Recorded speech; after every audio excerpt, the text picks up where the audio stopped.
সকলেই প্রীতি ও শুভেচ্ছা নিন। দেখেন, ছোট ছোট বালুকণা বিন্দু বিন্দু জল গড়ে তোলে মহাদেশ সাগর উতাল। আপনি ছোটোখাটো বিষয় ভেবে যখন আকাম করতে থাকবেন, তখন আপনার সে আকামের জিনিসটি গোদের উপর বিস্ফোরণ হয়ে দাঁড়াবে।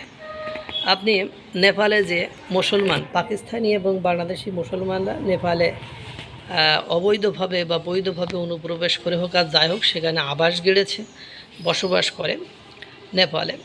সেখানে দেখেন, হিন্দুদের একটা ধর্মীয় অনুষ্ঠানকে কেন্দ্র করে একটা সাম্প্রদায়িক দাঙ্গা লেগে গেছে এবং সেই সাম্প্রদায়িক দাঙ্গাকে কোনোভাবে সরকার নিয়ন্ত্রণ করতে পারছে না।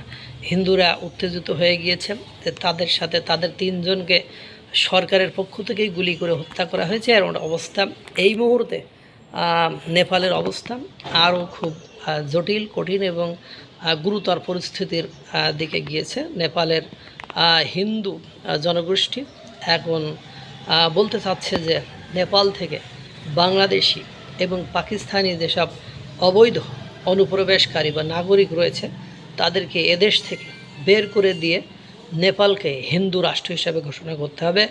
এক সাংসদকে একেবারে ঘেরাও করে বসে আছে এবং তারা কোনোভাবে এই আন্দোলন থেকে পিছপা হচ্ছে না।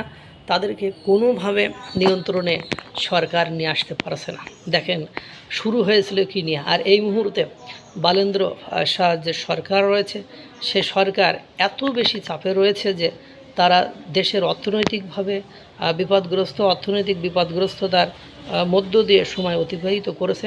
এর মধ্যে যদি এই দাঙ্গা না থামাইতে পারে, নিশ্চিত বালেন্দ্র শাহ পতন ঘটবে। এবং দেখেন, হিন্দুরা যেহেতু সেখানে সংখ্যা গরিষ্ঠ এবং তাদের সাথে যেহেতু ক্যাসাল লেগে গিয়েছে, তাহলে এর একটা ফয়সালা ওরা করেই ছাড়বে। দেখা যাক কি হয়। সবাই ভালো থাকুন।